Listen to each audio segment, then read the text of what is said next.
Por falar em aeroporto, quem gosta de viajar para fora do país precisa ficar atento. A compra de moeda estrangeira, por exemplo, pode ser uma armadilha. Alessandra de Castro foi conferir como deve ser este processo para evitar, inclusive, problemas com a justiça.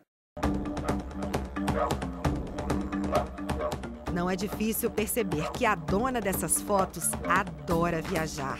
Fazer as malas é com ela mesma. Se o destino for internacional, então... Eu fui para Nova Zelândia, para a Austrália e para os Estados Unidos. Nos últimos 2 anos, Maria Fernanda aproveitou a valorização do real e fez 8 viagens para fora do país. E não foi a única. Essa, aliás, tem sido uma tendência entre a classe média. Para se ter uma ideia, apenas em janeiro deste ano, os brasileiros gastaram lá fora 1 bilhão e 200 milhões de dólares. Uma fortuna movimentada de várias formas. Dinheiro em espécie, cartões de crédito, de débito, cheques de viagem. Um recorde, de acordo com o Banco Central. Essa poderosa instituição guarda o registro de todas as movimentações financeiras feitas aqui e além das nossas fronteiras. Por isso é tão importante que as operações sejam feitas dentro da lei.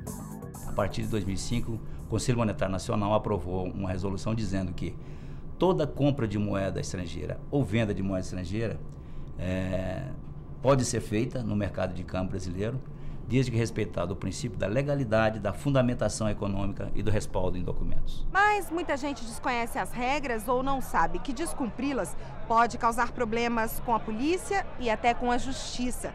Para economizar ou não ter a compra registrada pelo Banco Central, algumas pessoas ainda recorrem ao chamado doleiro.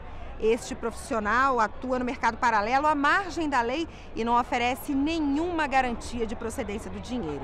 Além do risco de receber notas falsificadas e contribuir para uma rede criminosa, o comprador ainda pode se tornar alvo de investigação. Mesmo que o recurso que você esteja trocando, que o cidadão esteja trocando, seja de origem legal, seja de origem lícita, ele pode ser envolvido numa investigação da Polícia Federal. Este homem, que prefere não se identificar, conta por que prefere correr o risco. Ele já recorreu a doleiros algumas vezes. Na última, trocou 30 mil dólares por reais. Liguei pro doleiro, troquei rapidamente o dinheiro, entreguei os dólares, ele conferiu, ele me deu o real, eu conferi. Em meia hora já estava tudo resolvido. Num eventual flagrante, ele poderia ter sido multado. O motivo? Portar dólares sem a prova de aquisição do dinheiro. Além disso, não estaria livre de outras investigações, como num processo analisado no Tribunal Regional Federal da Primeira Região. O acusado recorreu para se livrar da multa após ter moeda estrangeira apreendida sem o recibo de compra. A multa não só foi mantida, como o homem ainda está sendo investigado por crimes contra o Sistema Financeiro Nacional e ocultação de bens. Esse delegado da Polícia Federal explica que o rigor se deve ao fato de boa parte das operações feitas por doleiros serem ligadas à lavagem de dinheiro. A gente sabe que a melhor forma de um criminoso esconder recursos de origem ilícita, ele remeter esse dinheiro para uma conta secreta. Quando ele faz essa remessa, para não deixar nenhum rastro, nenhuma informação no sistema financeiro, ele recorre a um doleiro.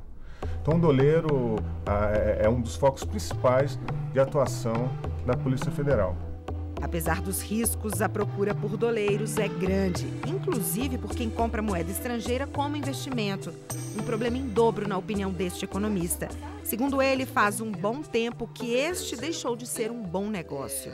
Se você compra, por exemplo, 10 mil dólares, né? Hoje é provável que daqui a 2 meses, se você for vender, você vai tirar menos reais do que aquilo que você pagou no momento da compra, seja também porque você perdeu a oportunidade de pegar aqueles reais que você usou para comprar dólares e aplicar na poupança, aplicar em fundos de investimento, até mesmo aplicar em ações que certamente dariam um retorno superior ao retorno da compra de moeda estrangeira. Aqueles que ainda insistem, a orientação é fazer a troca do dinheiro em casas de câmbio regulares. Ao contrário do que se pensa, elas não atendem apenas turistas. André comanda uma rede de 60 lojas e diz que a maior dificuldade é mudar a cultura do brasileiro. O que a gente recomenda? Primeiro, exija seu boleto, né? Exija sua nota fiscal. Se você está realizando uma operação, né, você está exigindo o seu comprovante, significa que essa pessoa está autorizada. 2, você está em dúvida, qual é o endereço que ele está? Verifica na página, no site do Banco Central. Se ele tiver com moeda falsa, talvez ali na alfândega ele não vai ser pego. Ele vai entrar no país, mas a partir do momento que ele passou uma moeda lá, e aí? Ele vai ser deportado, ele vai ser preso. Maria Fernanda sabe disso e não se arrisca, pelo menos quando o assunto é dinheiro. Às vezes você paga um preço inferior para poder... Você está contribuindo com a atividade ilegal e você vai ficar no prejuízo.